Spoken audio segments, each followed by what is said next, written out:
근데 최근에 이제 그걸 사용하는 사람들이 집에서 원래 쓰던 매직기나 아이롱보다 더 상한되는 거야. 그런 부분에서 이제 고민을 하다가 답을 알아냈어요.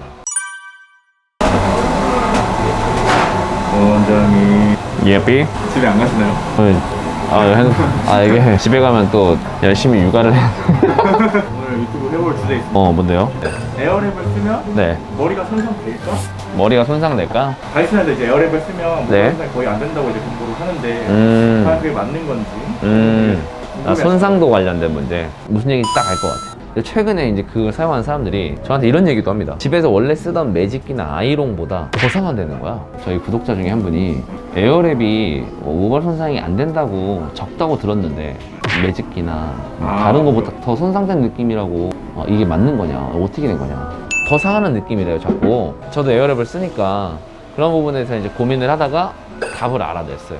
답이 있습니다. 오늘 그 정보를 제가 드릴게요. 첫 번째로 우리가 알아야 되는 게 머리 손상도는 그러면 에어랩이랑 일반 헤어 기구랑 뭐가 더 높을까? 에어랩이 더 낮은 손상도가 맞을까? 그거는 다이슨은 실제로 이 손상도를 줄이는 거에 굉장한 연구 투자를 많이 해요. 그리고 실제로 에어랩이 열기구가 아니라 바람으로 스타일링을 하는 것 자체가 어떤 손상을 낮추는 건 100% 맞는 얘기입니다.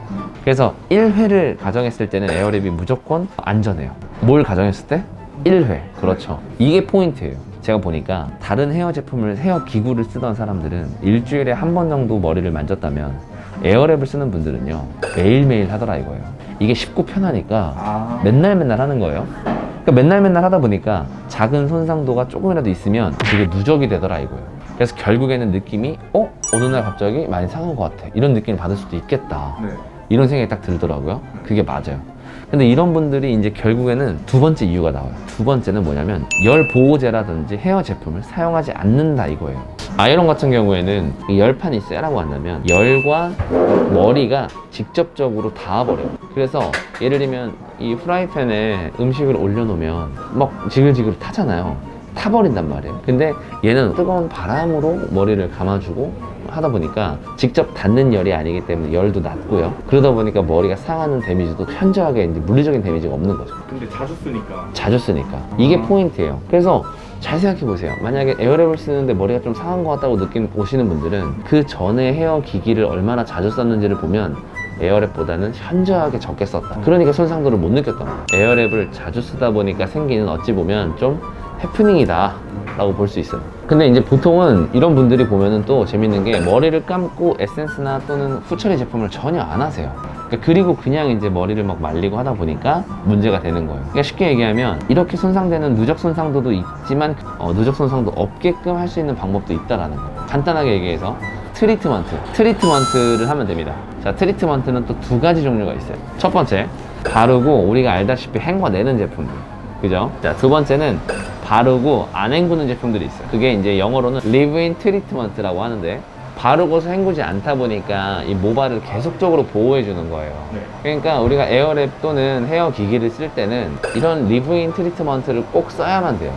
근데 이거를 안 쓴단 말이에요. 그래서 머리가 상하는 거예요, 사실은. 일반 트리트먼트는 일반 트리트먼트는 이제 헹궈내기 때문에 속은 채워져갖고 건강해지긴 하지만 이런 외부에 이런 기기를 쓸 때 손상도를 막아주지는 잘 못해요. 그래서 바르고 헹구지 않는, 이게 되게 포인트예요. 검색할 때 네이버에 그냥 헹구지 않는 트리트먼트 이런 식으로 치면 많은 제품들이 있는데 저가 쓰는 건 따로 있죠. 자, 그래요. 그래서 헹구지 않는 걸 선택했다고 쳐요. 근데 이걸 선택할 때 케라틴이 함유되어 있는 제품을 사용하는 게 굉장히 좋아요. 머리가 상했다 안 상했다, 이 차이는 뭐냐면 단순해요. 머릿속에 있는 케라틴이 빠져나갔다 빠져나가지 않았다. 그러니까 머리에 케라틴이 유실되면 머리가 어떻게 된 거예요? 상했다라고 표현하는 거예요. 그러면은 트리트먼트를 선정할 때 케라틴을 보충해 줄 수 있는 걸 선정하는 게 아주 똑똑한 선택이겠죠. 그래야 이제 머리가 단단하고 손상이 되지 않고 유실되는 케라틴을 보충해 주니까. 그렇게만 사용하면 솔직히 어렵지 않죠. 다리미로 머리 지지지 않는 이상은 괜찮아요. 그렇게 이제 방어만 잘해주면. 그래서 이제 정리를 좀 해볼까요? 네. 오케이. 첫 번째, 에어랩은 다른 열기구에 비해 손상이 적은 게 맞냐? 맞다. 온풍으로서 머리를 해주기 때문에 손상은 적은 게 맞다. 다만 사용하는 빈도가 많을수록 누적 손상도는 쌓여서 그 어떤 손상도를 느낄 수는 있다. 자, 그러면 해결책은 뭐냐? 헹구지 않는, 그리고 열을 보호해 줄 수 있는 리브인 트리트먼트를 사용한다. 자, 근데 이 트리트먼트는 케라틴이 함유되어 있는 게 가장 좋다. 이렇게 정리해 볼 수 있겠네요.